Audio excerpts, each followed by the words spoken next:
Catherine Perez शेकेट, ये नाम उस हसीना का है जिसे ईरान के सुप्रीम लीडर और तमाम अधिकारी पूरी शिद्दत से तलाश रहे हैं। आज ईरान में इजराइल के पीएम बेंजामिन नेतन्याहू से ज़्यादा इस खूबसूरत कैथरीन की चर्चा हो रही है। लोग बद्दुआएं दे रहे हैं। लोग कैथरीन को ही ईरान की बर्बादी की वजह बता रहे हैं। आखिर क्यों? आखिर कौन है कैथरीन पेरेज शेकेट? नमस्कार, मैं हूं आपके साथ मेनका चौधरी। ईरान इजराइल युद्ध ने पूरी दुनिया को सख्ते में डाल दिया है। ईरान के सुप्रीम लीडर खामेनेई इजराइल के पीएम की हत्या की प्लानिंग कर रहे हैं, तो वहीं Israeli PM Benjamin Netanyahu Khamenei के कत्ल की शपथ ले चुके हैं। लेकिन फिलहाल नेतन्याहू को भूलकर खामेनेई कैथरीन पेरेज शेकेट की तलाश कर रहे हैं, जो कहीं नहीं मिल रही।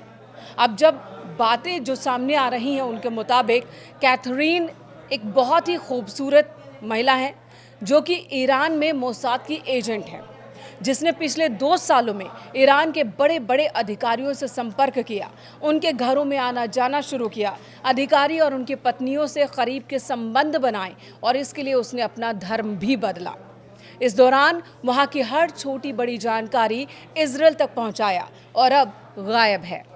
कैथरीन के बारे में और जानकारी ये है कि वो फ्रांसीसी मूल की हैं, बहुत खूबसूरत हैं, बहुत तेज़ दिमाग वाली हैं। उसने 2 साल पहले ही ईरान में घुसपैठ की थी और उसने खुद को एक धार्मिक जिज्ञासु बताया था और उसके बाद उसने शिया धर्म अपनाया, ये कहते हुए कि शिया धर्म उसे ज़्यादा अपना लग रहा है। उसने ईरानी अधिकारियों की पत्नियों से पहले मेलजोल बढ़ाया, धीरे धीरे उनके घरों में आना जाना शुरू कर दिया और वो इन अधिकारियों के घरों में भरोसे की मेहमान बन गई। उसने रिश्तों में इस कदर सेंध लगाई कि कई अफसरों के बेडरूम तक पहुंच गई, वहां जहां सुरक्षा एजेंसियां मोबाइल तक चेक करती हैं। वहां कैथरीन के हाथ में घरों की तस्वीरें लग गई, ठिकानों की जानकारी लग गई, जो वो सीधे मोसाद तक भेज रही थी और मोसाद से इजराइल की सरकार तक। इस बात की भनक ईरान के अधिकारियों को तब लगी जब सब लुट पिट गया था। जी हाँ, बदले गए सैन्य और अहम ठिकानों पर भी जब इजराइल ने हमला किया और बहुत सटीक हमला किया, तब जाकर ईरान के अधिकारियों को लगा कि कुछ तो है, कोई तो है हमारे बीच जो हमारे बदलते लोकेशन की जानकारी पहुंचा रहा है इजराइल तक। दरअसल युद्ध के बीच बढ़ते तनाव को देखते हुए जब ईरान के बड़े अधिकारी अपने ठिकानों को बदल रहे थे, उन्हें लगा कि अब वे सुरक्षित है। लेकिन हर हमला सटीक था, जैसे किसी ने नक्शा बनाकर, मैप बनाकर दिया हो कि कहाँ कहाँ इजराइल को अटैक करना है ईरान में, कहाँ पर ईरान में सैन्य खुफिया ठिकाने हैं, कहाँ पर सरकार के जो मजबूत लोग हैं उन्हें रखा गया है, कहाँ पर वैज्ञानिकों को रखा गया है। इस बात की जानकारी कोई उन्हें दे रहा था और बहुत सटीक जानकारी दे रहा था, जिसकी वजह से ही इजराइल हमलों में कामयाब हो रहा था। अब जब ईरानी खुफिया एजेंसी ने जांच शुरू की तो धीरे धीरे राज खुलने लगे। अधिकारियों के साथ खिंचवाई गई तस्वीरों के जरिए कैथरीन का चेहरा सामने आया, लेकिन तब तक बहुत देर हो चुकी थी।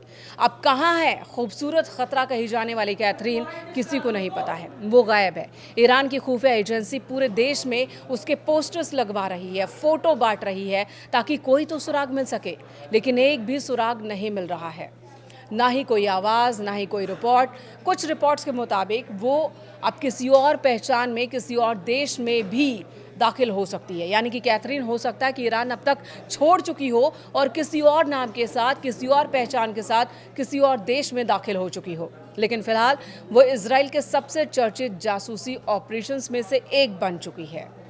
हालांकि मोसाद का इतिहास पुराना है। खुफिया जानकारी इकट्ठा करनी हो तो मोसाद दुनिया में नंबर 1 वो तंत्र है जहां पर बड़े बड़े और बहुत ही शातिर जासूस हैं, जिनमें पुरुष और महिलाएं दोनों शामिल हैं।